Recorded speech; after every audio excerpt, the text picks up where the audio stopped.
Howdy y'all, Andy King here, and welcome to another episode of King's Comics. Today we'll be going over issue 2 out of 5 of Wolverine the Long Night. As a reminder, this is the comic book adaptation of the popular podcast. And I say popular, but that's just because I liked it so much. I told all my friends about it. They blocked me in the group chat for a little bit, but that is okay. I'm doing fine, I promise. That being said, what did I like about this issue? Or did I like this issue? And yes, as a reminder, I still hold to the fact that it is a faithful comic book adaptation of what we saw in the podcast. There were 10 episodes of the podcast, and this is a 5-episode limited series, so give or take, you're getting about 2 podcast episodes worth of content per a comic book issue. But that's fantastic because, you've got the guy who wrote the podcast, Benjamin Percy, working with this fantastic artist, Marcio Takara, so they're just able to not just blow through the content and compartmentalize it as much as possible, but also just convey the story with just incredible imagery.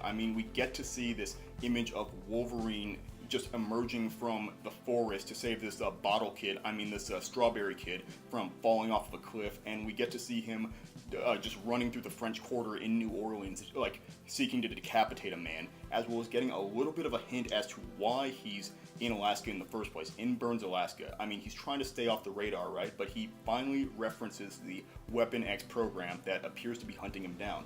And we do, at some point in the comic, have this final brief confrontation, if you will, or point of contact between Wolverine and these agents, Sally Pierce and Tad Marshall.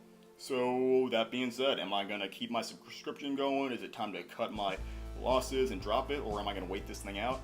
Oh yeah, you know your boy's staying subscribed. I already said it, I love this comic.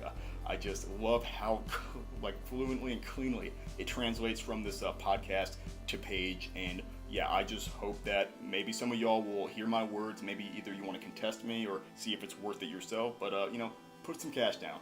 Go out, support the writers, the artists, and check this thing out for yourself.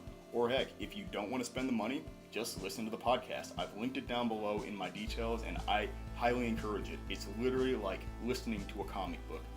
But as always, guys, I don't just want to hear myself ramble on because I could talk all day. So I'd love to hear your own feedbacks, comments, and suggestions. Maybe I've missed something. Maybe you'd like to hear me expound upon this a little bit more. If I get enough feedback, I'll probably, once this run in this series ends, I'll probably do a just kind of spoiler review, go through the entire story in another video. But if I missed anything, or you have those suggestions, like I said, please drop a line down below. As always, I'd love to hear what you have to say. And if you like this video, heck, please hit the like button. And if you really, really like this video, please hit the subscribe button. And as always, if you really, really like this video, please share it, sure, but if you want to hit that notification button so that you can get a ding whenever I publish a video, man, I would be so grateful and thankful.